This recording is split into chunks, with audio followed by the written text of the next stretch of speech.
কি পরিমাণে এফোর্ট দিলে এ মানেস পাইল, হ্যাঁ অনেক পরিশ্রম করছে। শোনো না, চলো কোথায়? তপুর জন্য একটা গিটার নেবো, বুঝছো? ওকে তো কথা দিছিলাম, ওখানে যাই, চলো দিয়ে ওকে দিয়ে চলে আসি। আপনি যাবেন ওর জন্য গিটার আনতে, আমি যাব কেন? আমি যাবো তপুকে খুশি করতে, আর তুমি যাবে আমার খুশির জন্য। মানে? তোমাকে একটা কথা বলি, তুমি তো এখন আমার স্ত্রী,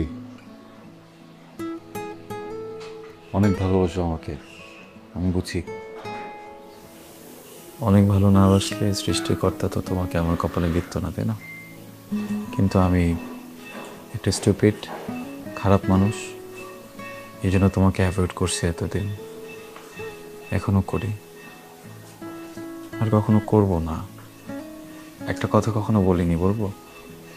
তুমি মাঝে মধ্যে বলো না মার বাড়িতে যাবা, 2-3 দিন থেকে আসবা, আত্মীয় স্বজন আসছে বা কারো বিয়ে, আমি তো যেতে দিই না।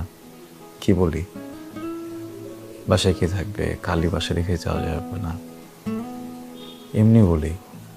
আমি তো একা মানুষ, সারা জীবন একাই থাকছি, এই বাড়িটাও তো সবসময় খালিই ছিল। আসলে রাতে ঘুমানোর সময় তোমার গন্ধ নাকে না আসলে না, এখন আর ঘুম হয় না, কেমন যেন স্লিপিং পিলের মতো কাজ করো তুমি। কি মনে হয় যেন, মনে হয় প্রচন্ড শীতে কেউ শরীরে কম্বল দিয়ে দিচ্ছে।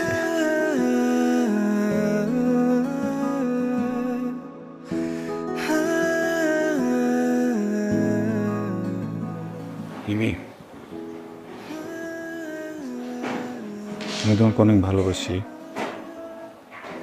অনেক। তুমি প্লিজ কখনো 1 মিনিটের জন্য কোথাও যেও না। যদি কোথাও যেতে হয় আমাকে ব্যাগে করে নিয়ে যেও।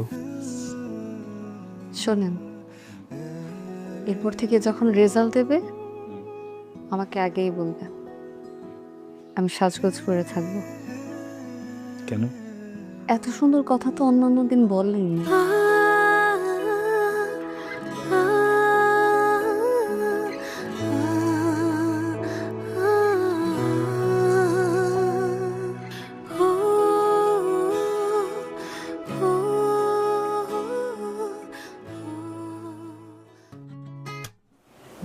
শোনেন,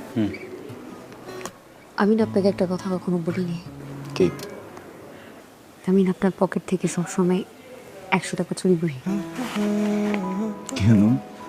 ওই 100 টাকা আমি জমাই, হ্যাঁ। ওই জমানো টাকা দিয়ে কিনে করতে আর আপনি আপনার টাকা দিয়ে একটা টেলিভিশন কিনবেন, তারপর আমাদের ড্রয়িং রুমটা একদম এরকম হবে, একদম এরকম।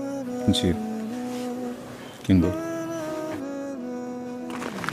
আসসালামু আলাইকুম। ওয়ালাইকুম আসসালাম। আমার ওয়াইফ ইমি। ও,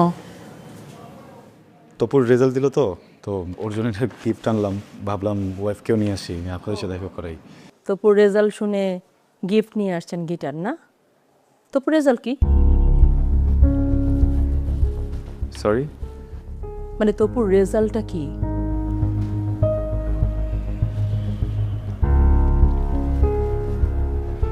এ মাইনাস। হ্যাঁ, আমি শুনি নাই। এ মাইনাস। এ মাইনাস রেজাল্টের জন্য আপনি একটা গিটার গিফট নিয়ে আসছেন আমার বাসায়। তামসা করতে আসছেন আপনি? তামসা করতে আসছেন এই বাসায়? আপনাকে প্রথম দিন আমি বলি নাই যে আমি কিচ্ছু চাই না, কোনো কিছু চাই না, আমি শুধু একটা এ প্লাস চাই? বলি নাই আপনাকে? আপনি কোন মুখে একটা এ মাইনাস রেজাল্ট শুনে গিটার নিয়ে আসছেন এই বাসায়? আপনার আমি প্রতি মাসে গুনে গুনে 30,000 টাকা দিছি। টাকাটা তো হালাল ভাবে কামাই করতে হয়, তাই না? হালাল ভাবে কামাই করতেন, এ মাইনাস পাইছে আমার ছেলে। আপনি জানেন আমার বোন আমাকে ফোন করে আজকে এক কথা শুনাইছে যে এত ভালো একটা টিচার রাখছো, কই তোমার ছেলে তো এ প্লাস পাইলো না, আর আমার ছেলে টিচার ছাড়াই এ প্লাস পাইলো। এই কথা শুনতে আমার ভালো লাগছে। আসলে ভুলটা না আমার ছিল, আমার বোঝা উচিত ছিল যে টিচার ছাত্রী পড়াইতে গিয়ে প্রেম করে বিয়ে করে, সে আর কি পড়াবে? প্রেম ছাড়া তো আর কিছু জানে না। হ্যাঁ, প্রেম ছাড়া কিছু জানে? পটায় তো বিয়ে করছেন একটা সুন্দর মেয়ে, পড়াইতে পারলে ঠিকই আমার ছেলে প্লাস পাইতো। আপনি কিন্তু এবার একটু বেশি বলছেন। আমি বেশি বলছি না, আমি যা বলতেছি ঠিকই বলতেছি। যদি ভালো টিচার হইতো তাইলে পড়াইতো আমার ছেলেরে। আবার সরি, আমি আপনার ব্যাপারটা বুঝতে পারতেছি।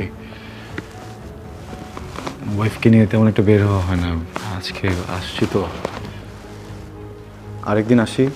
আপনার যা যা ইচ্ছা আপনি বলেন, ওর সামনে প্লিজ। টাকা যা দিয়েছেন আমি ফেরত দিব, একটু সময় লাগবে হয়তো আস্তে আস্তে। বউ নিয়ে বের হইছেন, হ্যাঁ? তাইলে মুখটা উজ্জ্বল করে বের হইতেন। এরকম একটা ডাব্বা মার্কা রেজাল্টের জন্য বউ নিয়ে বের হওয়ার তো কিছু হয় নাই, তাই না? আর টাকা ফেরত দিবেন পারবেন? 30,000 টাকা প্রতি মাসে কত হয় জানেন? হ্যাঁ, একসাথে কতগুলো টাকা হয় জানেন? পারবেন এতগুলো টাকা ফেরত দিতে? এতগুলো টাকা কোনোদিন নিজের চোখে দেখছেন আপনি? আসছেন টাকা ফেরত দিতে, হ্যাঁ, আবার বউ নিয়ে ড্যাং ড্যাং করে আসছে গিটার নিয়ে। তপু, আই আই তপু, আই তপু।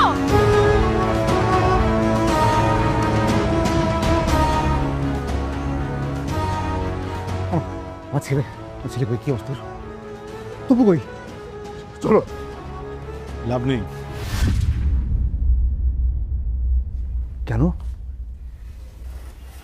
দেখেন, আপনার এই ছেলেটা ওয়েস্ট, গার্বেজ, অযোগ্য। পাগল নাকি? মাথা ঠিক আছে? আমার ছেলের এই অবস্থা না হলে আমি কেটে 2 টুকরা করতাম। আমার ছেলে ওয়েস্ট, আমার ছেলে গার্বেজ, এই কথা আপনার মুখ দিয়ে ভাড়া কেন? আপনাদের কথাটাই তো বলতেছি। আপনাদের